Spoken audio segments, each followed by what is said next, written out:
If you're thinking about starting day trading in 2026, I want to be very clear with you up front. Most people who try day trading don't fail because they're stupid. They fail because they start with the wrong expectations. Social media makes it look easy. A few charts, a fast trade, quick money. What you don't see are the blown accounts, the stress, and the years it actually takes most people to become consistent, if they ever do. This video is not here to hype you up. It's here to slow you down.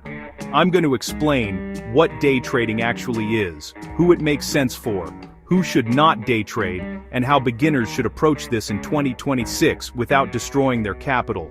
No strategies, no signals, no promises of fast money, just a realistic guide so you can decide before you risk real money. If you're looking for clarity instead of hype, you're in the right place. Let's start with what day trading really is, and what it isn't. Before we talk about tools, markets, or money, we need to clear something up. Day trading is one of the most misunderstood things in the stock market, so let's define it clearly. Day trading means you open a trade and close that trade on the same day. No overnight holds. No long-term investing. You are trading short-term price movement. That could mean holding a trade for a few minutes or a few hours, but once the market closes, your position is closed. Now here's why this matters. When you day trade, everything is faster. Prices move quickly, decisions have to be made quickly, and mistakes are punished immediately. This is very different from investing. An investor can be wrong today and still be right over time.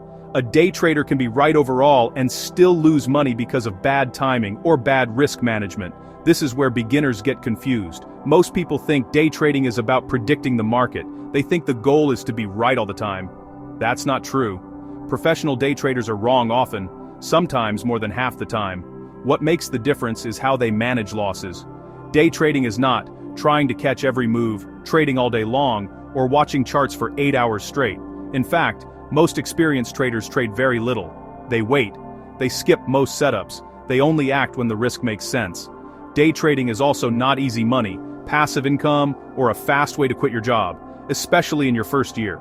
If someone tells you day trading is easy, they are either new, lucky, or selling something. Real day trading is repetitive. It's boring. It's doing the same thing over and over with discipline. Most beginners lose money not because they don't understand charts, but because they don't understand risk. They trade too often. They trade too big. They trade emotionally. So if you take one thing from this chapter, let it be this. Day trading is not about making money. It's about managing risk. Profit is a side effect of doing that part well. Once you understand what day trading really is and what it isn't, you can start deciding whether this is actually right for you, and that's what we'll talk about next. Before you download a platform or fund an account, you need to ask yourself a very honest question. Should you even be day trading? Day trading is not for everyone, and that's not a bad thing. In fact, most people who lose money would have been better off never day trading at all. So, let's talk about who day trading actually makes sense for. Day trading may be for you if you can follow rules even when you're frustrated. You're okay being wrong often. You can sit out and do nothing without forcing trades, and you're willing to treat this like a long-term skill. Day trading may not be for you if you need fast income, you hate losing, even small amounts, you chase excitement, or you're trading to escape financial pressure. This part is important. If you are trading because you need the money, you are already at a disadvantage. Pressure leads to bad decisions. Bad decisions lead to blown accounts. Now let's talk about time. Day trading requires attention during market hours. Not all day, but during specific times. If you're constantly distracted or multitasking, you will miss entries, exits, and risk control. That doesn't mean you need to watch charts all day. It means when you trade, you need to be fully present. There's also the emotional side. Day trading will test your patience. It will test your discipline, and it will test your ego. You can do everything right and still lose on a trade. That's part of the business. If you can't accept that, day trading will feel personal. And that's dangerous. Here's something most people won't tell you. Many successful traders started with paper trading, or swing trading, or very small position sizes. They didn't rush. They didn't try to prove anything. They focused on learning how they personally react to wins and losses. There is no prize for starting early. There is only a cost for starting unprepared. So before moving forward, ask yourself this: am I trying to trade, or am I trying to escape something? If the answer is escape, slow down, because the market will always be there, but your capital won't be if you rush. In the next chapter, we'll talk about the different markets you can trade in 2026, and which ones beginners should actually start with. Now that you understand what day trading actually is, and whether it even makes sense for you, the next question is this: what market should you trade? This is where many beginners make a big mistake. They try to trade everything: stocks, options, futures, crypto. They jump from one market to another thinking the problem is the market. Most of the time the problem is focus. As a beginner, you should trade one market, not two, not three, just one. Let's quickly break down the main markets so you understand the differences. First, stocks. Stocks are the most beginner-friendly market. Price movement is generally slower, risk is easier to control, and the mechanics are simpler to understand. You buy shares, you sell shares. No expiration dates, no forced leverage. For most beginners in 2026, stocks are the best place to start. Next, options. Options can look very attractive. They offer leverage, they can produce fast gains, but they come with hidden risks. Time decay works against you. Wrong timing can kill a good idea, and small mistakes can turn into fast losses. Options are not beginner-friendly unless you already understand risk very well. Then there are futures. Futures are highly leveraged. They move fast. Losses can stack up quickly. Futures require strict discipline, fast execution, and strong emotional control. For most beginners, futures are too much, too soon. Finally, crypto. Crypto trades 24/7. It's extremely volatile, and short-term price action is often emotional and unpredictable. Some people do very well in crypto, many do not. For beginners, crypto can amplify bad habits like overtrading and chasing moves. So here's the simple rule. If you're new, start with stocks. Learn how price moves. Learn how you react emotionally. Learn how to manage risk. Once you are consistent in one market, you can expand later. Trying to learn multiple markets at once is one of the fastest ways to lose money. In the next chapter, we'll talk about the tools you actually need to day trade, and what you can safely ignore. When people think about day trading, they often imagine expensive setups, multiple monitors, complex indicators, paid chat rooms, signal services. The truth is, most of that is unnecessary, especially as a beginner. More tools do not make you a better trader. Clear thinking does. Let's start with what you actually need. First, a broker. Your broker is where trades are executed. For beginners, what matters most is reliability, low fees, fast execution, easy order entry. You don't need the best broker, you need a stable one you understand. Second, charting software. Charts help you visualize price movement. As a beginner, keep this simple: one time frame, clean candles, minimal indicators. If your chart looks confusing, your decisions will be confusing too. Third, data. Real-time data matters more than people think. Delayed data can lead to bad entries and exits. This doesn't mean you need premium feeds immediately, but you should know whether your data is real-time or delayed. Now let's talk about what you don't need. You don't need a Discord group telling you what to buy, paid signals, dozens of indicators, a complicated trading strategy. Most beginners hide behind complexity because it feels productive. But complexity often creates hesitation, and hesitation creates mistakes. Professional traders focus on repeatable actions, not flashy setups. A simple setup executed well beats a complex setup executed poorly. One more thing. Your environment matters. Trade in a calm space, reduce distractions, and avoid watching social media while trading. Day trading already demands focus. Don't make it harder than it needs to be. In the next chapter, we're going to talk about the most important part of day trading: risk management. This is the part that decides whether you survive long enough to learn. If you ignore everything else in this video, do not ignore this chapter. Risk management is the reason traders survive. It's also the reason most beginners fail. Many people think trading is about making money. It's not. Trading is about controlling how much you can lose. If you don't control risk, one bad trade can erase days, weeks, or even months of progress. Let's start with the most basic idea. Before you enter any trade, you should already know three things: where you will enter, where you will exit if you are wrong, how much money you are willing to lose. If you don't know those three things, you are not trading. You are gambling. This is where beginners get uncomfortable. They don't want to define a loss. They want the trade to work. But losses are part of the business. Avoiding them only makes them bigger. A small planned loss is a good trade. A large emotional loss is not.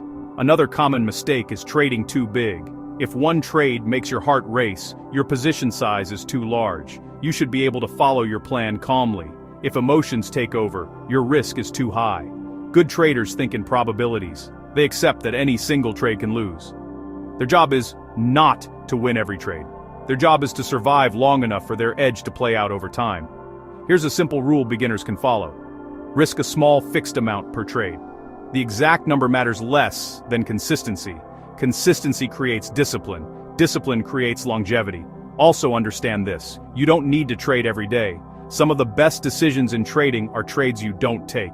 Sitting on your hands is a skill. If the market doesn't give you a clear opportunity, do nothing. Protecting your capital is progress.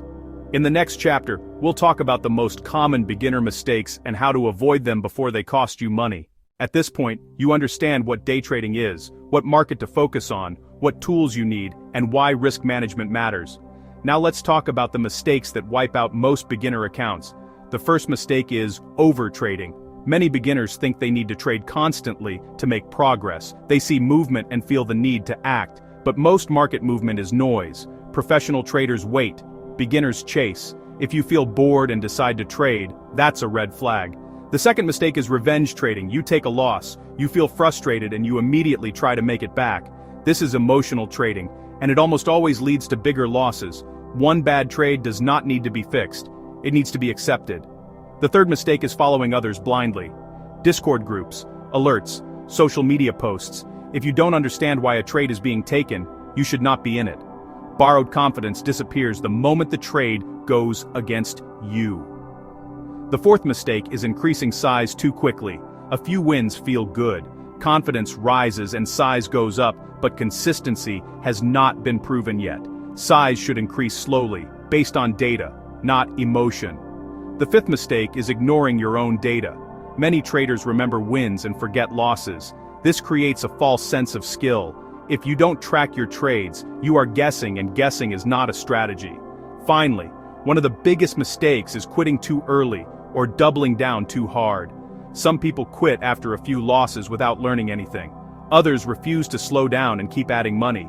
Both extremes are dangerous. Progress in trading is slow. That's normal. In the next chapter, we'll put everything together and walk through a realistic beginner roadmap for learning day trading in 2026. Now let's put everything together. This chapter is about what a realistic path into day trading actually looks like. Not the fast version, not the social media version, the real one. If you follow this roadmap, your goal is not to get rich quickly. Your goal is to survive long enough to improve. Let's start with the first phase, months 1 and 2. This is the learning phase. During this time, your focus should be on understanding how markets move, how orders work, how risk affects your decisions. This is the best time to paper trade or trade with extremely small size. The goal is not profit. The goal is familiarity. You are learning how you react when trades go against you. You are learning patience. You are learning how often you feel the urge to break rules. Mistakes here are cheap. That's a good thing. Now months 3 and 4. This is the controlled exposure phase. If you move to real money, keep it small. So small that losses feel boring, not painful. You should still be focused on following your rules, respecting stop losses, trading less, not more. This is where discipline is built. Most beginners rush this part. They increase size because of a few wins. That's backwards. Consistency comes before confidence, not the other way around. Now months 5 and 6. This is the review and refinement phase. At this point, you should have enough data to see patterns in your behavior. Not just your trades, but your mistakes. When do you overtrade? When do you hesitate?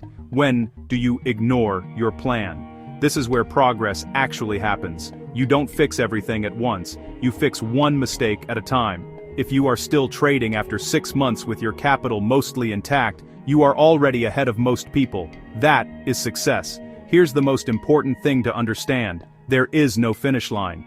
Day trading is not something you complete. It's something you continuously manage. The people who make it are not the smartest. They are the most patient. In the final chapter, we'll wrap this up and talk about how to think about day trading long-term, without hype or pressure.